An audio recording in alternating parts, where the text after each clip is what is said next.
Yo, what up? Hey, Blaze, watch that bad word. Yo, what up, everybody? Oh, well, welcome to Arch Rivals. It's the Friday edition, so we get ready to give you some picks, get you some good information about the NFL and college football this weekend, and get up out of here. But first, we got to talk about the story of the week. I did not expect the Milwaukee Bucks to be the landing spot for Damian Lillard. Mm, mm, mm, mm. I mean, what can I say? First and foremost, I want to say hello to the public.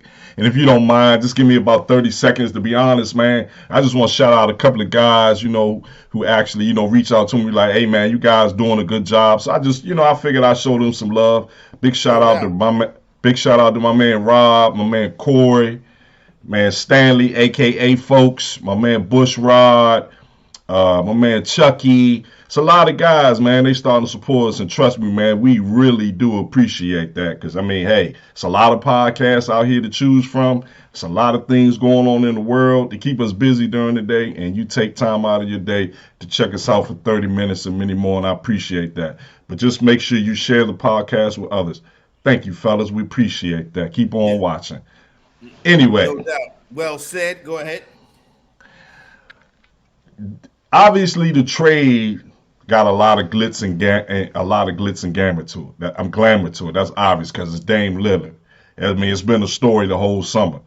Him trying to get out of Portland. Finally, this is the same guy that told, oh man, playoff P. Yeah. Paul George, remember he told him a year and a half ago, I don't hop teams. You know what I'm saying? I don't join super teams or whatever, something to the reference of that. But guess what?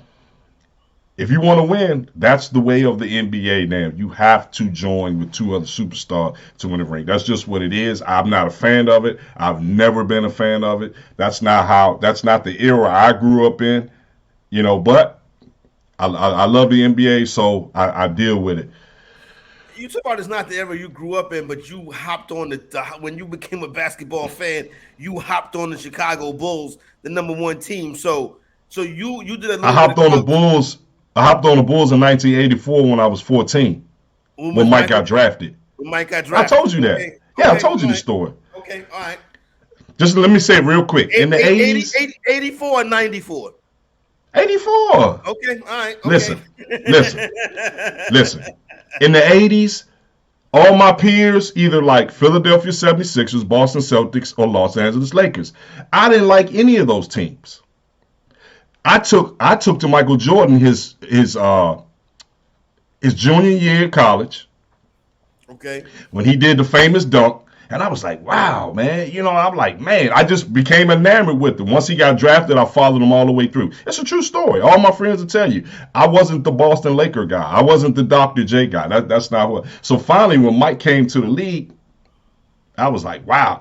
I didn't know he was going to do what he was going to do. I was just a 14-year-old kid who was a fan, of him. Hey, and it took off. Stop hating, bro. You Knicks fans always hating on Mike. But anyway. I'm not a Knicks fan.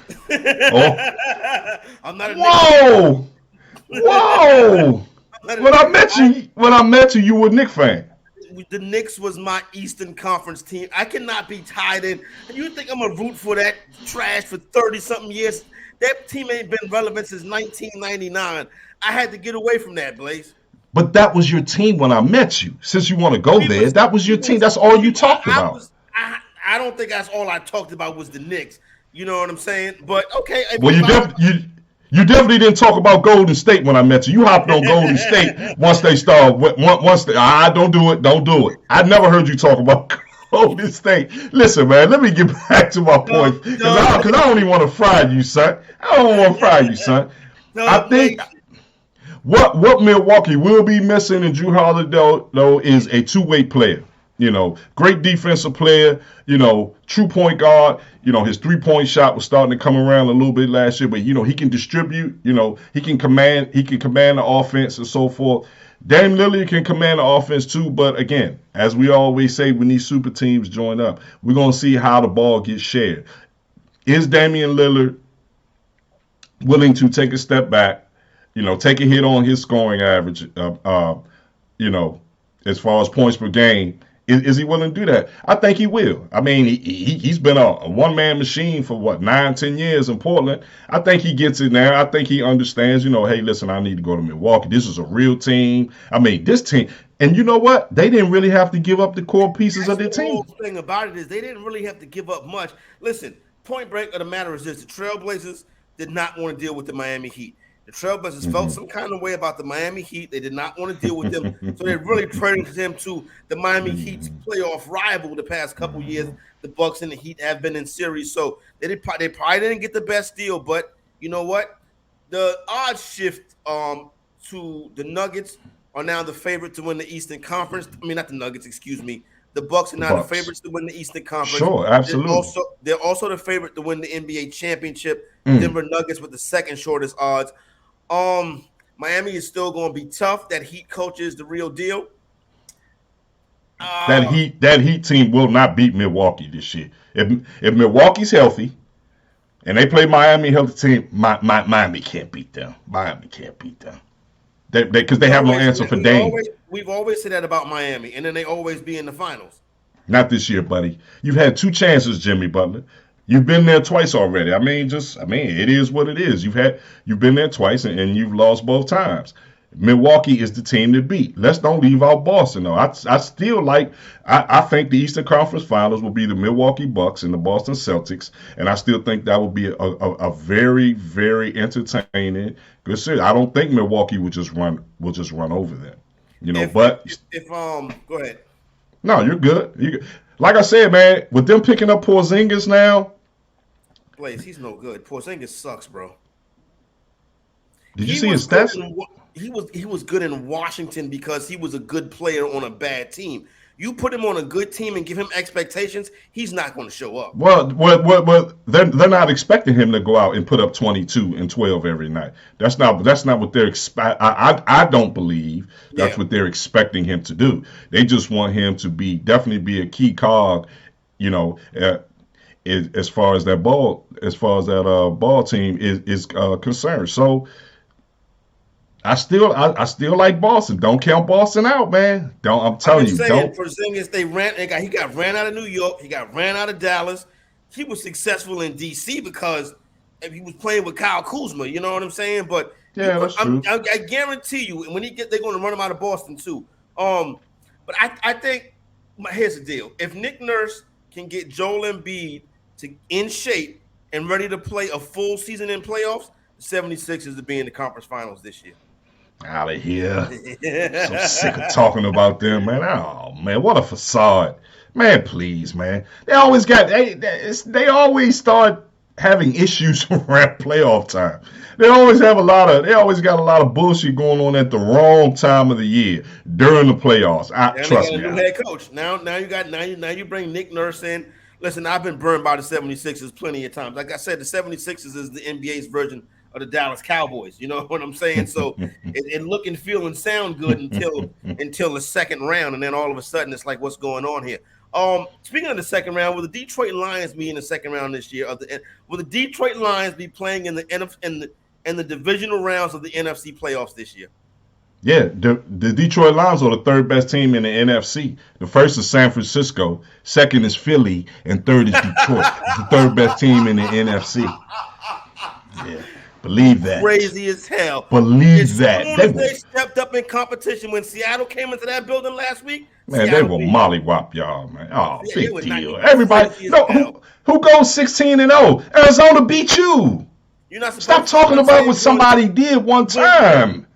I'm talking about the Lions. The Lions are like the Falcons, the Saints. They ain't up there with Dallas, San Francisco, and Philadelphia. They're the third best team in the NFC. They're the fifth best team in the NFC. Nah, third best team in the NFC. We're going to see this weekend. They already beat them. Who? The Saints so what? But that don't mean nothing. They got the Saints on their schedule this year, too. So, listen, I like the way they play offense. They're excellent against the run. Holding the Dolphins to 44 yards. Holding the Falcons to 44 rushing yards last week. Holding the Packers to 22 rushing yards last night. That's very impressive. That run defense is mean. And see, I don't know with who's the safety who got hurt last night and came back in. They came from Alabama. He's a monster. Brian Branch. Brian Branch, man, if they can let him sit out a couple of weeks to come back, hey man, that dude's a tackler. He's all He's a over the good field. player. He's a good He's a player. good player. He's a good player. So They've yeah, had man. good drafts. Hutchinson was a great pick. The Jack Campbell was a great pick. St. Brown was a great pick. They've St. had Brown good was a good drafts. pick. Their offensive Laporta, coordinator is good. Yeah, Laporta, Laporta, you know what I'm Laporta, saying? Yeah. Laporta. Yeah. Got an hmm Iowa tight end. That normally works out. So listen, but They they got a not good offensive line. yeah, they do. Listen, it's a good team, but let's pump the brakes. This team is not a Final Four team in the NFC. Let's pump the brakes on the Cowboys then. The only reason why the Cowboys are Back-to-back relevant 12-5 seasons, but pump the brakes on back-to-back 12-5 and seasons. still can't make it to the NFC Championship and still can't get to the NFC Best Championship. defensive player in the league. Why y'all can't get to the NFC Championship game? Why y'all always stall every year? Talking about the past. Let's talk about this season. Man, We'll see please, what man. happens this season. I Oh, know if there's a please. Detroit Lion Dallas Cowboy playoff Oh, game, please. Cowboys Please. minus 5.5. And lose. Tell them take a Detroit money line. A whole lot to that. You know what it is. Yeah, and all my Cowboy friends who watch this podcast, I'll say it again. Detroit Lions is the third best team in the NFC. And if you want to say, well, why you talking about somebody else's team? What about your team? I know what my team is. You guys think your team is more than what it is. I'm telling you who the third best team in the NFC is. Because Dallas is definitely not the best team in the NFC East. Period. Well, it'll play out on the field. It'll play out on the field. If you closer to the Giants than you are to Philadelphia, you ain't got nothing to say to me. You know what I mean? Listen, man. People gonna start running misdirection. Sam Howell. Hey, we got to go through growing pains, bro. Everybody going. Hey, Green Bay. You see what Green Bay got to go through with growing pains with these young quarterbacks? Hey, we just going through growing pains. I can live with that, but I know one thing. I do know one thing. Misdirection gonna kill y'all every week at that undisciplined ass defense that you have. They just fly around. There's no discipline with your defense whatsoever. None. Even a Cowboy fan even hit me up. Was like, man, you right, man. Our defense, man, no discipline. You're not the Legion of Boom 2.0. Please stop saying that shit. You're not the Legion of Boom 2.0. Nowhere even close to it. Moving on. Let it play out on the field. All right, let's get into some college stuff for this weekend. Let's start with college football. Listen, Oregon and USC, the BET Awards. I'm just taking the over 73.5. I'm not betting the spread. It's going to be a show. I tell you that much. Who's performing? I thought, who does Oregon play? Stanford, right? I'm sorry. USC, Colorado. My bad. Oh yeah, Oregon. Yeah. I mean USC, Colorado. The BET USC, Awards. Colorado. Yeah. I'm not touching that game. That's just a game. I got to work late tonight, so I'll probably sleep in a little bit in the morning, wake up about 11, get myself together, just sit back and just watch the game, man. I'm not even gonna go through the ebbs and flows of that. I just want to see an exciting and like we talked about a couple of weeks ago. That's a big noon game. That's an early kickoff at 12 o'clock. Yeah, absolutely. Right, so I go over 70, even though that number's coming down, I go over 72.5. I think it's probably about 45, 35, something like that. I can see that. Somewhere in that range. I want what's the night game that I was looking at? Oh, Duke and Notre Dame. I think this is going to be a close game right here. I think Duke has a shot to kind of give Florida State a push. But we'll see what happens tonight. I mean, this weekend, tomorrow night. So the 5.5 is the correct number. I think Notre Dame wins the game, but I think Notre Dame wins a close game. Marcus Freeman, their head coach, that was horrible last week, having 10 men on the field for those last two plays. Now, to his credit, he did apologize to the team. He did admit that he made a mistake right there. So I think they bounce back, but I think Duke going to give them hell. But I probably wouldn't lay the 5.5. I probably would throw Notre Dame's money line in a parlay. I would lay the 5.5. I think they're gonna beat them by 7. Okay. Anywhere from 7 to 10 points. I like that. I actually like that game. That's another good game. I'll probably just sit back and watch. Man, some of these games, man, you just got to just sit back and enjoy, man. Yeah, you're right. You know what I'm saying? You can't wager on some of them. What I will be looking at is Saturday night, South Carolina and Tennessee. Last year in this spot, Tennessee came into South Carolina with a chance to make the college football playoff. They got dragged. Quarterback tore his ACL. Now, Spencer Rattler, listen, this is going to sound crazy, but Spencer Rattler is playing the best quarterback in the SEC. He's the best quarterback in the SEC so far this season. It sounds crazy to say that, but if you think statistically and the quarterbacks, maybe you can say Jaden Daniels, but Jaden Daniels does a lot with his feet. I would go 12 and a half is too much. Bad offensive lines don't travel, and Carolina has a bad offensive line, but I don't think Tennessee is 13 points better than them. I say I would take the 12 and a half with Carolina. Well, as far as quarterbacks, you're probably right because I was going to say Jackson Dart, but he looked horrible in the second half against Alabama last week. Jackson Dart for Ole Miss as far as best quarterback in the SEC. So, yeah, I mean, yeah, I would probably say Rattler. But, yeah, I don't like Tennessee to cover anything. I don't like Tennessee to cover. I mean, you know what I'm saying? I just don't. Tennessee just can't get right, man. They ain't been right since T. Martin. They just can't get right, man. I'm just saying. It seems like it's always something, man. They just can't get right. Pre-game plays in college this week? Just one. Okay. Lock it up. Lock it up. James Madison University. Let me go to the Sun Belt. Like JMU, 4-0 this year. They played 3 straight road games so far this year and won them all. 3 straight road games. That's crazy. Now they're playing at home against South Alabama, -3 points. South Alabama has pretty much kind of run the Sun Belt, you know, or been competitive in the Sun Belt the last 3 to 5 years. But I like JMU. They're on the road. Like I said, they're back at home after being on the road for 3 straight weeks. They're a covering machine. You know, they've been money line favorites twice this year. They've covered both of them. Give me JMU. Lock it up. They are a covering machine. Let's go.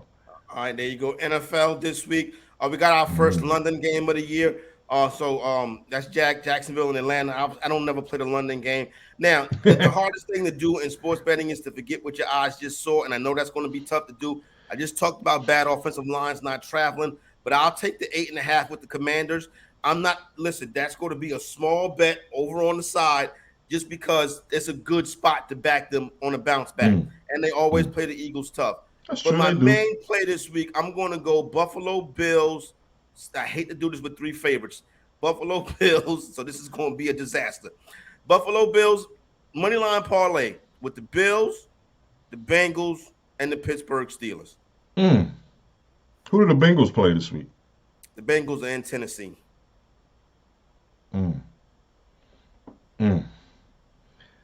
Yeah. Deshaun Watson got healthy versus the Titans last week. I expect Burrow to get healthy versus the Titans. They've been to Tennessee back-to-back years and won both of those games. So that's it right there. I mean, hey, listen, I'm man. trying to explain myself. and listen, man. I wouldn't lay 6.5 with Dallas. I tell you that much. Well, that's my first pick. I love New England this weekend plus a 6. No, seriously. I mean, I only like 2 teams. I like 2 teams this weekend. New England is definitely one. But Zeke coming home. No, I'm not saying he's going to go out there and rush for 100 yards, but I think he's going to be motivated. I think his teammates will be motivated for him. They're going to look. That front seven is a pretty damn good front seven in New England, and we already see how Dak. Man, your man Dak, bro. I love it. Now, Dallas usually bounces back after they get embarrassed. They usually come back and embarrass whoever the team is they play next week, the very next week. But Sunday, I think it's going to be a competitive game. It's going to again, that front seven in New England is hellacious. And I think they're going to give Dak everything they can handle. I don't think Pollard will be able to just, run right through that defense. Is your offensive line back? Let me know that now because I already know that's going to be the. Go ahead. 3 offensive linemen on the road. I'm just asking because I know I got to hear that shit all week. I got to hear that every week when 3 offensive linemen. Man, I done heard that shit every week. 2 of them that's going to the Hall of Fame. 2 of them are Hall of Fame offensive linemen. You know that, right? One thing I can say for sure, Dallas Cowboy fans are just like LeBron James fans, bro. I swear, y'all got a narrative for every single negative that comes with LeBron James and Dallas Cowboys. It's always something. Why can't it just be you lost? And I've been telling you this for 10 years.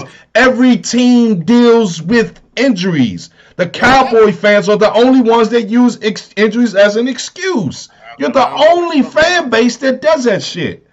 And it drives me crazy. Play the game, bro. Just look. They went out there and played the game and they lost. Yeah, but that's your team's fault because they don't draft well or they don't have, they don't plug in enough. Over the league in the last decade. But what I'm telling you is listen. Next man up, because that's what y'all say about everybody else's team, unless it's yours. Next man up. Nobody want to hear that. And you already know they're going to run all kind of misdirections on that old fast, undisciplined defense. So we'll see what happens. All right, I like New England. I like New England plus 6.5. Okay. My second pick is the Vikings.